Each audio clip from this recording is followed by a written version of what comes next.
hello friends and family. This video is mostly for them. If you come across my video, sorry. Not a professional. I've only been making sourdough for about a couple months.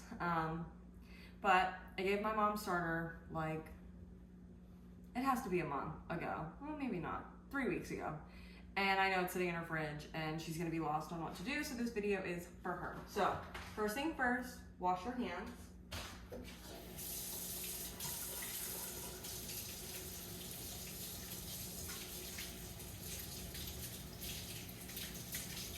Okay.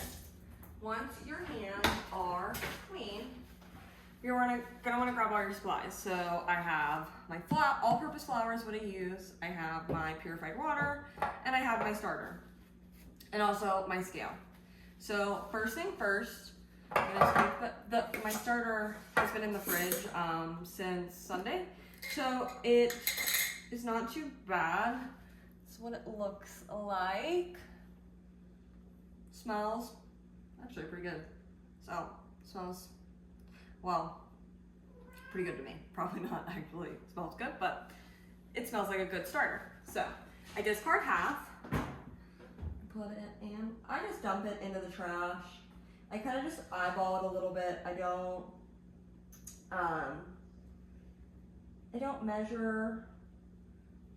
I used to measure and like have a bunch of different jars, but now I don't. So then I set that on the scale, turn my scale on. Make sure your scale is set to grams. And I have like this nice little scale that does 0.00, so it goes down really low. First, I'm gonna grab a spoon for my flour. I'm gonna set this aside. Put that in my flour for when I need it. Okay. Then I'm gonna pour in my purified water. I like to use the Deer Creek natural spring water. I used to use regular like purified water that came in a jug, and it just, I always had issues. So this is the one that I've been using for a while and I really like. I am just gonna do 50 grams, just kidding. I'm gonna do 79.84 grams of water. I really don't go strictly like certain numbers because it's really hard pouring it in with this big bottle. So if your starter has been living in the fridge, you probably won't want to use that much. I would suggest maybe like, if you're doing 50 grams, do 50 grams. If you're doing 30 grams, do 30 grams. That's totally fine because you're gonna have to constantly feed it for it to get back to that really nice active state. So, I mean, you're gonna discard it, so you're wasting it, but you're not wasting it, if that makes sense.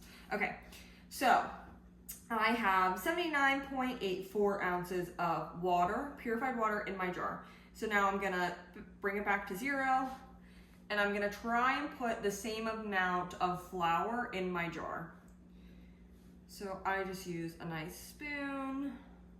And yes, I sometimes get flour everywhere, but it's just my preference on what I like to use.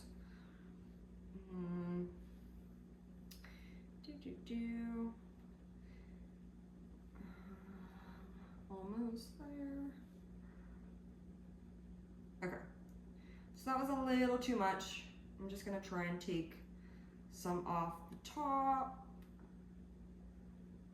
That's, okay, a lot. Definitely touch this side. Okay, so right now I am at 80.46, which is a little over the water, but I've been doing that for quite a while. I feel like it doesn't really make that much of a difference if you have a little bit more flour than water. Because also, especially if it's sitting in your fridge, I feel like it's more liquidy than anything, so maybe a little bit of extra flour in it is good for it. But that's just how I see it. I mean, again, not professional.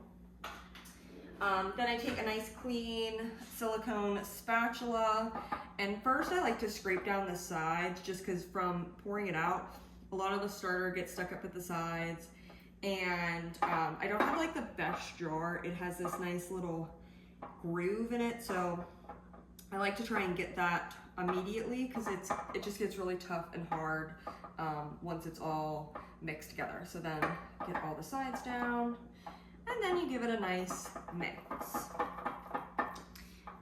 Be mindful that you're getting like the bottom of your jar. Sometimes I notice that I get like clumps of flour in my mixture, so you just want to make sure that you're getting a decent mix. I mean, it's of course not going to be perfect.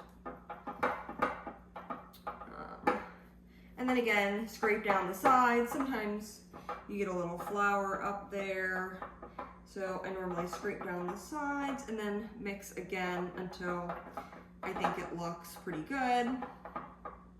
Cool. Then I kind of just scrape off my spatula and then try and get that back in there. So that is what it currently looks like. Then I never put sourdough starter down my drain. I saw somewhere on the internet that it will clog your drain. It turns into like concrete, so I never put it down my drain. I take it to a paper towel and I just kind of get off all the sourdough off the spatula before I put it in my sink or put it in my dishwasher. Then I take the same paper towel, or sometimes I grab a new one, and I make sure I clean off the ring, the top rim of my glass. Sometimes I will, like, I've been using this jar for quite a while, so it's kind of nasty, but sometimes I will try and like clean the inside and get some of that dried up sourdough that's been sitting there. You really want your sides to be clean, but I'm not perfect. It's not perfect. It's not the end of the world. So yeah. Now what I'm gonna do is I'm gonna take the ring off. I'm not gonna put that back on. I'm just gonna stick the lid directly on top. And then I personally like to leave this just in the corner of my kitchen. It's not, I wouldn't say, it is closer to my oven, so it is in a warmer spot, but it's not like in a super, super warm spot. I used to keep it literally over my dishwasher, and then I'd run my dishwasher, and my dishwasher would be really warm, and it was fine. No, like, honestly, the only reason I moved it over there is because I had that bug thing, and sometimes the sourdough will attract fruit flies, so yeah.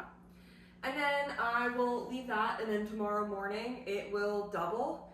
I pretty much gauge my jar of where the writing is to see where it's at. You can use a rubber band, you can mark it. It is preferred for people to do that. I just kind of guesstimate, and I know once it hits near the top of the jar, it has doubled, and that's when I cook with it, or bake with it. So yeah, that'll sit overnight. Sometimes, especially if it's been sitting for a while, it might take a few days for it to double. That's totally okay. It's gonna happen. I have starter that has been living in my fridge that I haven't touched for like months. And it has some nice, they call this hooch on it. So it's fine. I'll mix it in eventually and pull this back out. This is a different starter I have that is with rye flour, which is a little bit different of a taste, which I like. But I have that. I have another backup of my starter, which I call Lola, and she's all-purpose flour. And then I have a fun little chocolate starter that I bought online that didn't really work, but I ended up kind of just making my own and kind of mixing in a little bit of the starter that I bought, even though I definitely think it did not work, but got it back. And yeah, that is my pretty much daily feedings for my sourdough starter. And then I normally bake, as I leave my fridge open, I normally bake about 2 loaves, one during the week and then one on the weekend. And then I've also been doing a lot of the English muffins. So I pretty much leave that on my counter for Thursday through Sunday, and it works pretty good. So thank you for watching.